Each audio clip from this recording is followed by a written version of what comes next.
صلی اللہ علیہ اعوذ باللہ من الشیطان اللعین الرجیم بسم اللہ الرحمن الرحیم الحمدللہ الذی نزل الفرقان علی عبدہ لیکون للعالمین نذیرا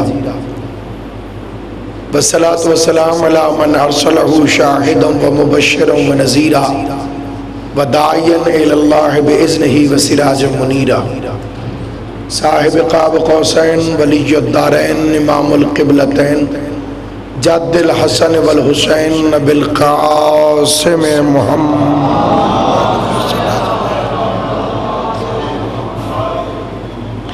وأہل بیتہ الطیبین الطاہرین المعصومین المنتجبین المظلومین الذین اذہب اللہ عنہم الرجس وطہرہم تطہیرا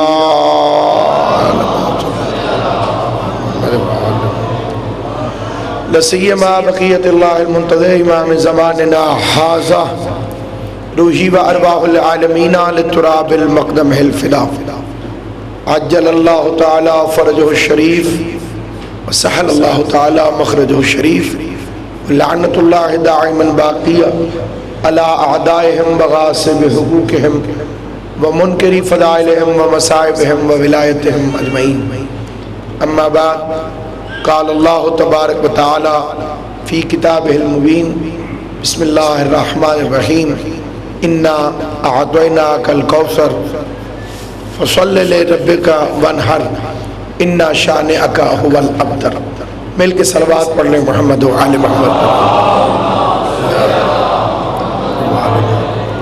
پروردگار عالم شہزادی کونین کے لال کے صدقے میں اس عظیم اور جلیل عبادت کو اپنی بارگاہ میں شرف قبولیت عطا فرمائے۔ یہ ایک ایسا ذی حشم مہینہ ہے کہ جسے خداوند قدوس نے سید الشہور قرار دیا۔ ماہ رمضان المبارک کے معصومین کی روایات میں آنے والے ناموں کی کل تعداد تقریباً 41 ہے۔ ایک مہینے کو اتنے نام دیے گئے: شہر الرحمہ، رحمت والا مہینہ; شہر الانابہ، شہر البرکہ، شہر التوبہ، شہر المغفرہ، مغفرت والا مہینہ،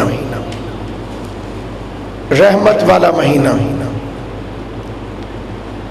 حالانکہ خدا پورا سال غفور الرحیم ہے،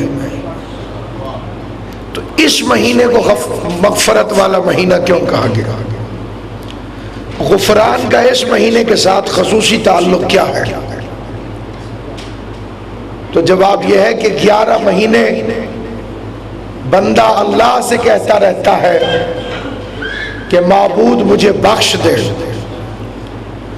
اور اس مہینے اللہ بندوں سے خطاب کرتا ہے کوئی ہے کہ جسے بخش دوں؟ مسلسل 11 مہینے اللہ رحمان بھی ہے اور رحیم بھی ہے، لیکن اس مہینے کو شہر الرحمہ کیوں کہا گیا؟ رحمت والا مہینہ۔ اللہ کی رحمت اگر 11 مہینے ان میں بھی نہ ہوتی تو کائنات کہاں باقی رہتی؟ ہر چیز، ہماری زندگی، فصلوں کا اگنا، روشنی کا پھیلنا، آبشاروں کا جاری ہونا، بارش کا برسنا، زمین کا قرار میں رہنا، سورج کا چمکنا، چاند کا نکلنا، ستاروں کا آسمان کے لیے زینت بننا، زمین کا مضبوط رہنا، پہاڑ، سب کچھ، ہر چیز اس کی رحمت سے ہے۔ اگر اس کی رحمت ہر چیز پر وسعت نہ رکھے تو پورا نظام کائنات درہم برہم ہو جائے۔ تو پھر اس مہینے کو کیوں کہا گیا شہر الرحمہ، رحمت والا مہینہ؟ اس لیے کہ 11 مہینے بندہ رحمت کو تلاش کرتا ہے، اور اس مہینے میں اللہ کی رحمت بندے کو تلاش کرتی ہے۔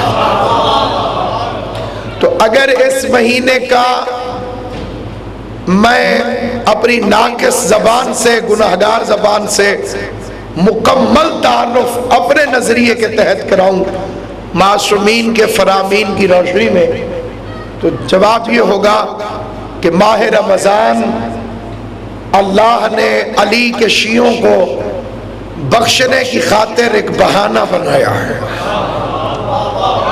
کیونکہ وہ چاہتا ہے کہ علی کے شیعہ بخشے جائیں، اس لیے اس نے اس مہینے کو بنایا، کیونکہ اس مہینے کا فائدہ صرف امیر المومنین کے شیعوں کو ہے۔ بغیر ولایت علی روزے کا کبھی کسی کو نہ فائدہ ہوا ہے نہ کبھی فائدہ ہوگا، بلکہ دشمن علی کے لیے روزہ نقصان کا باعث ہے، دشمن حیدر کرار کے لیے روزہ عذاب کا باعث ہے، دشمن حیدر کرار کے لیے عبادت ضرر رساں ہوگی قیامت والے دن۔ یہ کتاب ہے عین الحیات، علامہ محمد باقر مجلسی علیہ رحمہ نے اسے تحریر فرمایا۔ ظاہر ہے کہ سند کی خاطر علامہ مجلسی کا نام ہی کافی، اس کا اردو ترجمہ شائع ہوا روح الحیات، اس کے 151 نمبر صفحہ 151 میں حدیث ہے حضرت امام زین العابدین علی بن الحسین علیہ السلام،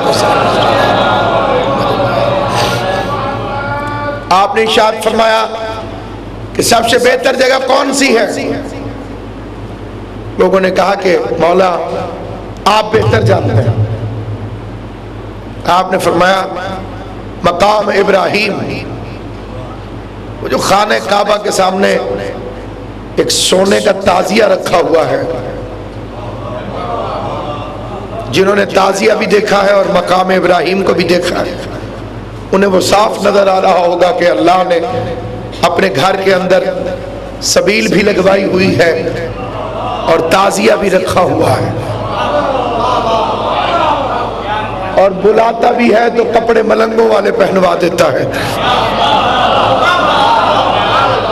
اب تو خیر سے ہاتھ میں کڑی بھی پہننا پڑتی ہے، چاندی لوہے کی نہ صحیح پلاسٹک کی تو پہننا پڑتی ہے۔ تو میں نے ایک بڑی متشدد قسم کے اپنے ہی حاجی صاحب سے پوچھا کہ آپ تو کڑی کو بدعت کہتے ہیں اور یہاں اللہ نے آپ کو ہاتھ کڑی لگا دی ہے، مولا کی محبت میں نہ صحیح مکتب کی ضرورت کے تحت آپ نے، انہوں نے کہا نہیں یہ کڑی نہیں ہے، یہ میری ایڈینٹیفیکیشن ہے، تاکہ میں حج کے مجمع میں گم نہ ہو جاؤں۔ تو میں نے کہا ہم علی والے بھی اسی لیے کڑی پہنتے ہیں کہ مومن اور منافق مکس نہ ہو جائیں۔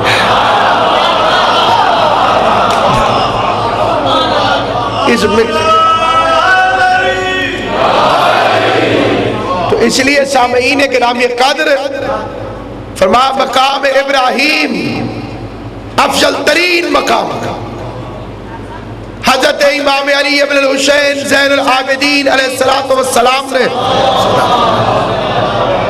ارشاد فرمایا کہ سوگند بخدا اگر کسی کو عبادت کرنے کے لیے مقام ابراہیم ملے اور وہ مقام ابراہیم پر عمر نوح پائے، حضرت نوح علیہ السلام جتنی عمر ہو اور بیٹھا بھی مقام ابراہیم پر ہو، اور پوری عمر نوح جتنی زندگی مقام ابراہیم پر عبادت میں گزار دے، فرمایا اگر اس کے دل میں میرے دادا علی کی ولایت نہیں ہے تو نہ صرف یہ کہ یہ عبادت فضول ہے بلکہ یہ کہ یہ عبادت اس کے لیے ضرر رساں ہوگی۔ اب کچھ ذہنوں میں خیال آتا ہے کہ عبادت کے لیے مولا نے کہا کہ یہ نقصان پہنچائے گی، الٹا عبادت نقصان پہنچائے گی۔ جی عبادت کیسے نقصان پہنچا سکتی ہے؟ تو خود قرآن مجید فائدہ بھی دیتا ہے اور قرآن مجید نقصان بھی پہنچاتا ہے۔ یضل بہ کثیرا ویہدی بہ کثیرا، قرآن کی وجہ سے کتنے لوگ گمراہ ہو گئے، اور قرآن کی وجہ سے کتنے لوگ ہدایت پر آ گئے، کیونکہ قرآن ہے ہادی اور ہے معصوم اور ساتھ ہے اہل بیت کے۔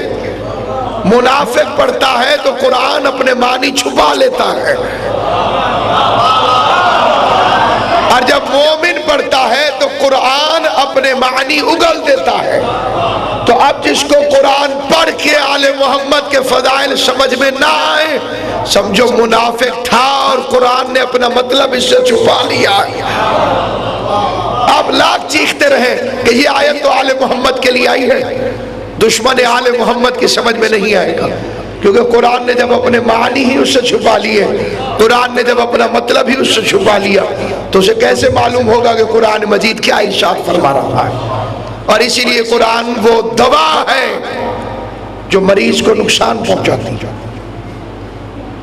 کتنی عجیب بات ہے کہ آپ اس قدر خاموش ہو گئے۔ قرآن وہ دوا ہے جو مریض کے لیے نقصان دہ، صحت مند کو اچھی رہتی ہے۔ ہونا تو یہ چاہیے تھا کہ یہ قرآن مجید مریضوں کو شفا دیتا، لیکن قرآن نے کہا ما ہوا شفاء ورحمت للمؤمنین، رحمت ہے، شفا ہے، لیکن صرف مومنین کے لیے۔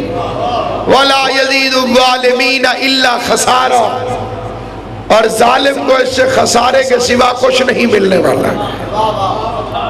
اسی لیے ادھر ادباس پڑھا، جتنا منافق قرآن کو پڑھتا جائے گا اتنا اس پر لعنت ہوتی جائے گی۔ اس لیے کہ جو نماز نہیں پڑھتا، قرآن مجید کے بارے میں حضور علیہ السلام کی حدیث ہے کہ بعض قاری ایسے ہیں کہ جن پر قرآن لعنت کرتا ہے۔ پوچھا گیا مولا کون؟ کہا جب کوئی نماز نہ پڑھنے والا پڑھتا ہے اقیم الصلاۃ تو یہ آیت اس پہ لعنت کرتی ہے۔ نماز نہیں پڑھتا ہے اور تلاوت کرتا ہے، بالکل وہی کنڈیشن ہے ہمارے معاشرے کی قرآن مجید کے متعلق جو لطیفہ ہے خواجہ نصیر الدین کا۔ وہ فرماتے ہیں کہ میں کسی جگہ پر گیا تو انہوں نے میری دعوت کی اور انہوں نے مجھے کلیجی کھلائی، مجھے بہت اچھی لگی۔ تو میں نے ان سے کہا کہ اس کے بنانے کا طریقہ بھی بتا دیجیے جسے آپ ریسیپی کہتے ہیں۔ تو انہوں نے ایک پرچے کے اوپر لکھ کے دے دیا، تو وہ انہوں نے ترکیب ہاتھ میں لی اور قصاب کے پاس گئے اور کلیجی لی، وہاں سے بے دھیانی میں جا رہے تھے، کوا آیا شاپر لے کے اڑ گیا۔ تو وہ نیچے سے ہنس رہے تھے، ترکیب تو میرے پاس ہے، کیا کرو گے؟ خدا کی قسم اس دور کی اکثریت کا یہی حال ہے، قرآن لے کے خوش ہے، حالانکہ یہ معلوم نہیں یہ تو محبت اہل بیت کی ترکیب تھی۔ جب اصل مال ہی تمہارے پاس نہیں ہوگا، ہمارے پاس ترکیب ہے، اور بھائی خوش ہو گئے، ہم پڑھ لیتے ہیں تراویحوں میں، سے یہ راز بھی کھول جاتا ہے کہ ان کے یہاں حافظ اتنے زیادہ کیوں ہوتے ہیں، وہ کمرشل حافظ ہیں۔ اگر قرآن یاد نہیں ہوگا تو تراویح کیسے پڑھائیں گے؟ تو مجبوراً یاد کیا تاکہ یہ اسلام ان کو مذہب کے طور پر نہیں پیشے کے طور پر ہے۔ جب اسلام کو مال کمانے کی خاطر استعمال کیا جائے، جب اسلام کا مقصد ہو حصول زر، جب اسلام کا مقصد ہو حصول مال، جب اسلام کا مقصد ہو طلب دنیا، اس لیے مسلمان ہو کہ کمائی ہوگی، تو مجبوراً یہ کرنا پڑتا ہے۔ قرآن تدبر کے لیے نازل ہوا، قرآن تفکر کے لیے نازل ہوا، قرآن یقین کے لیے نازل ہوا، قرآن عبادات کی وہ ریسیپی ہے، قرآن عقیدے کی وہ ترکیب ہے، قرآن ولایت علی کی وہ تمہید ہے۔ ایک مسئلہ قرآن بیان کر رہا ہو